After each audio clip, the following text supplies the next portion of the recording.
विश्वामित्र ने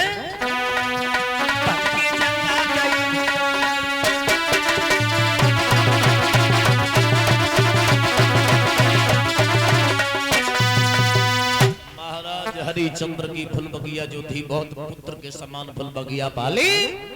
महाराज हरिचंद्र ने जाते ही जाते हरिचंद्र की फूल बगिया विश्वामित्र ने तहस नहस कर दी। अब तहस नहस फूल बगिया की सूकर ने जैसे ही मारना चाहा तो सूकर की जंगा को फाड़ दिया। आज माली रोता पीटता हुआ महाराज हरिचंद्र की सभा लगी है। महाराज हरिचंद्र की सभा के लिए जैसे ही भागा, हरिचंद्र से जवाब दिया, महाराज महाराज की जय जयकार। खुश रहो महाराज बाग में एक सूकर आ गया। सूकर आ गया? हाँ। क्या करूं? महाराज उसने सारी बगिया को उजाड़ दिया और हमारी जंगा को फाड़ दिया। तुझे जो तनख्वाह देता हूं मैं किस लिए देता हूं? ओहो, कोई बच्चों के लिए देते हैं महाराज।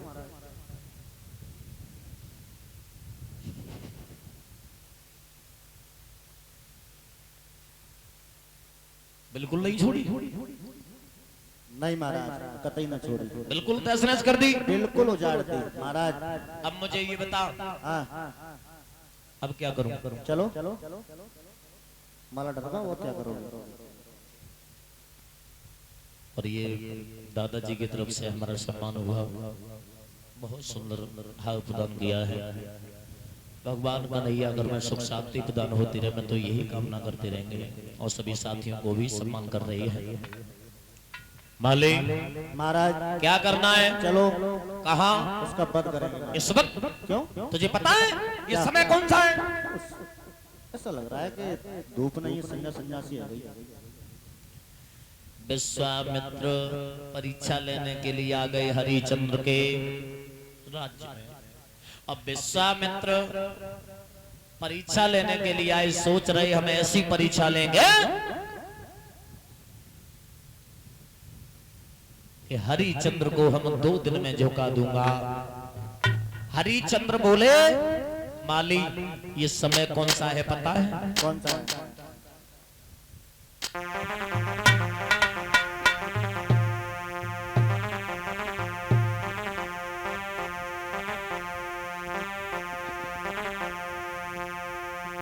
अरे है संध्या को वक्त सनल, महाराज है संध्या को वक्त और दुख मत दीजिए रे ताऊ को।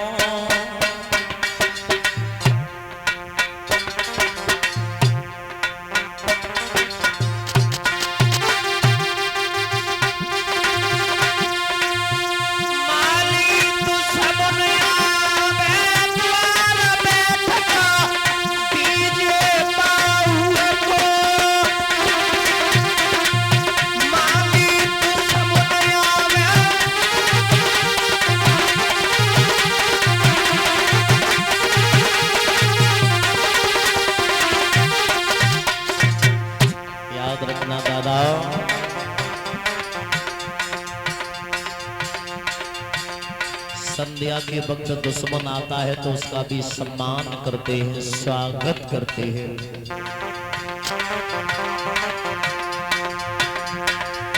अरे लौटने के बगिया गोरे जइयो, अरे लौटने के बगिया गोरे जइयो।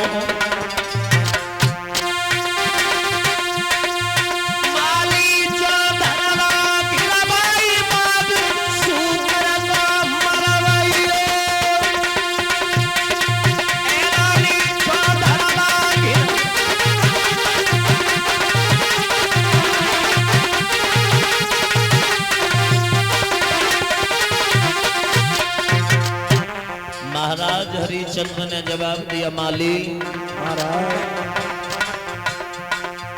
अरे सवेरे हम आवेंगे, अरे सवेरे हम आवेंगे। माली जो धरवा गिरवाए बाग सूकर को मारेंगे।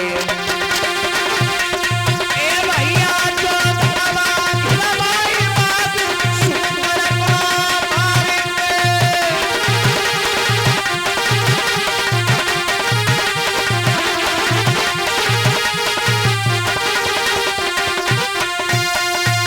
महाराज हरिचंद्र ने इतने शब्द कहे। याद रखना मेरे दादा, फौज को लेकर के सुबह पहुंच गए महाराज हरिचंद्र। चारों तरफ से बगीचा को घिरवाया है, बगीचा को घिरवाया है। विश्वामित्र ने एक आवाज सुन ली। हरिचंद्र ने आवाज लगवा ली, जिस मंत्री जी सपाई के पास से होकर के सूकर निकल गया उसे हम मौत देंगे। विश्वामित्र के कानों में आवाज पड़ी, जवाब दिया, हम परीक्षा लेने के लिए आए हैं हरिचंद्र की। अगर सिपाही के पास से होकर के निकल गए, गुजर गए तो व्यर्थ में मारा जाएगा। क्यों ना हरिचंद्र के पास से होकर के निकले। विश्वामित्र ने सूकर का भेष बनाया, हरिचंद्र के पास से होकर के गुजर गए। सब सेना वापस गई। महाराज हरिचंद्र आगे बढ़े, घोड़ा पीछे डाल दिया। उधर से भागते रहे विश्वामित्र, भागते रहे। और जब नहीं भागा गया तो एक झाड़ी में जाकर के छुप गए। संत का भेष बनाया और उधर से घूमते हुए आ गए। हरिचंद्र इधर से पहुंचे, जवाब दिया, बाबा जी सीताराम। सीताराम बेटा सीताराम। आपने सूकर जाता हुआ इधर से देखा है? सूकर जी देखें तो राजा से मालूम पड़ते हो, सूकर का शिकार करते शर्म नहीं आती? अरे उसने हमारी सारी बगिया उजाड़ी है। जिस बगीचा को हमने पुत्र के समान बगिया पाली, हम जिंदा नहीं छोड़ेंगे। समझ गए? महाराज आपका नाम जान सकते हैं? नाम क्या है आपका? बिल्कुल जान सकते हो। हमारा ही नाम है दानवी राजा हरिचंद्र। माफ कीजिए भगवान, मैं तो दाने की परिभाषा भी नहीं जानता हूँ। बस इतना जरूर है, जो हमारे पास में आता है, जो मांग लेता है, वो हम दे देते हैं। वो तो आप ही राजा हरिश्चंद्र हो। मेरा ही नाम है मैं आपके हरिचंद्र। पास ही जा रहे थे, कुछ दान मिल जाता तो हमारा काम पड़ जाता। नाम बहुत सुना तुम्हारा। क्या चाहिए?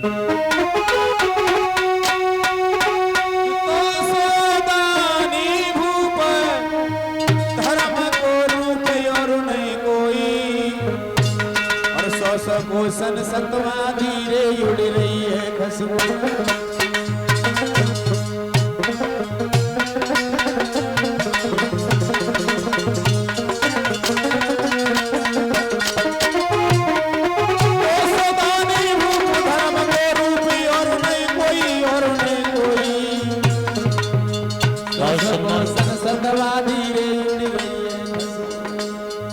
महाराज हरिचंद्र आगे बढ़े, दोनों हाथ जोड़े, जवाब दिया, भगवान मेरी एक बात सुनो। सुई जोड़े दोनों हाथ, कहिए बात मेरे बचोई। सुई जोड़े दोनों हाथ, कहिए बात मेरी बचोई। दया कचोई मेरी बचोई।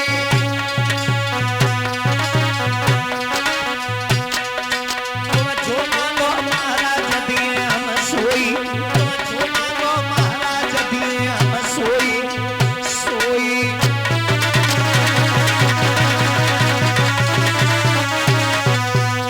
वैसे तो भगवान आपको क्या चाहिए?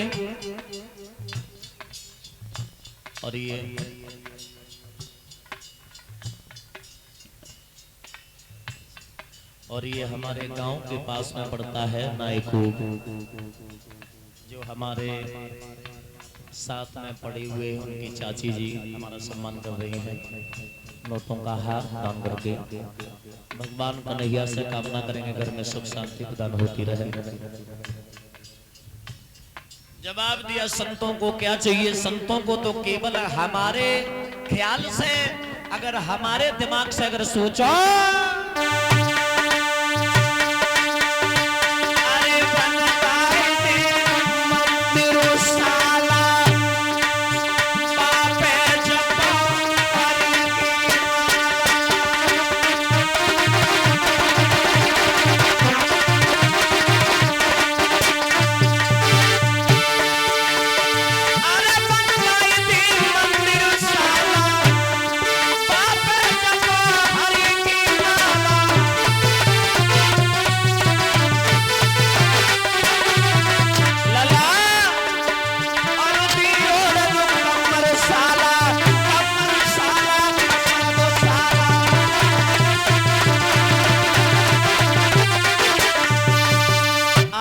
जो मांगोगे मैं वो ही दूंगा, मैं वो ही दूंगा। क्या मांगना चाहते हो? महाराज हरिश्चंद्र दोनों हाथ जोड़ करके बोले हैं, महाराज जो मांगोगे मैं वही दूंगा, जो मांगे वही मिलेगा, वही दूंगा। तो ऐसा करो, पहले संकल्प करो, तिरवाचा भरो। हम ऐसे नहीं मानते, ऐसे राजा महाराजा बहुत आते जाते रहते हैं यहाँ पर, झूठ बोल के चले जाते हैं। महाराज तिरवाचा भरो। मुझे ऐसा प्रतीत हो रहा है ऐसे वैसे राजाओं पर दान मांगते रहे। हमसे हरिश्चंद्र कहते हैं आप जो मांगोगे मैं वही दूंगा। पहले तिरवाचा भरो। नहीं विश्वास है? संकल्प में कुछ दक्षिणा रखो कि तिरवाचा नाथ में भरता हूँ, मैं अपना वचन निभाऊंगा। सौगंध गुरु की खाता हूँ, नहीं पीछे कदम हटाऊंगा। जो मांगोगे मैं वही दूंगा, वही दूंगा, वही दूंगा। संकल्प करो महाराज। पहले संकल्प के लिए अभी हमारे पास में भगवान कुछ नहीं है, केवल एक कुंजी और लगाम है। तो कुंजी लगाम का संकल्प में कर लो। महाराज हरिश्चंद्र ने कुंजी लगाम संकल्प में रख दी। जवाब दिया, भगवान हमसे कुछ और मांग लो। और देना चाहते हैं? मैं देना चाहता हूँ। तो ज्यादा कुछ नहीं, 60 भार सोना और दे देना। कितना? 60 भार। दो हाथ जोड़े, भगवान आपको एक छोटा सा काम करना होगा। क्या?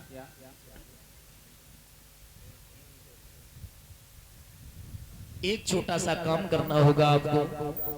आपको मुझे मेरे घर तक चलना होगा, तब हमसे आप इतना कर्ज ले सकते हो। हम तो संतोषी साधु, घर जाके दे देना। महाराज हरिश्चंद्र घर लेकर के विश्वामित्र को गए, उच्च आश्रम पर बैठा लिया और खजांची को बुलाया।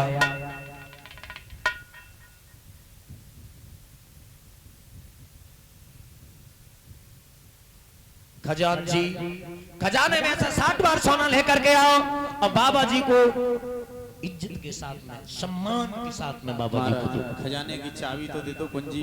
और जो कुंजी का नाम लिया, कमर पे हाथ डालो, पसीना छूट गो। जवाब दिया, ये क्या हुआ? विश्वामित्र टनटना करके खड़े हो गए। जवाब दिया, बाजी बा हरिश्चंद्र, तुम्हें इतना भी बोध नहीं है कि कुंजी लगाम का मतलब क्या होता है? आओ हम आपको बता दें। कुंजी का मतलब होता है तेरे खजाने में जितना सोना है वो मेरा हो गया, और लगाम का मतलब होता है तेरा घोड़ा जहां तक जाता हो वो मेरा हो गया। समझ गया? भगवान आप मुझे बेच दो। हरिश्चंद्र बोले, मुझे बेच दो। विश्वामित्र बोले, तुझे 60 बार सोने में कौन खरीदेगा? हमारी पत्नी भी है। अरे पत्नी तेरे साथ में बिक जाएगी? पतिव्रता है, पतिव्रता है, फिर भी ऋण पूरा नहीं हुआ। फिर भी ऋण पूरा नहीं हुआ तो भगवान मेरा एक बालक भी है छोटा सा, उसे भी बेच दो। दादा, कभी भी अपने संतान पर घमंड नहीं करना चाहिए। सबसे बड़ी बात है, आओ एक बात हम बता रहे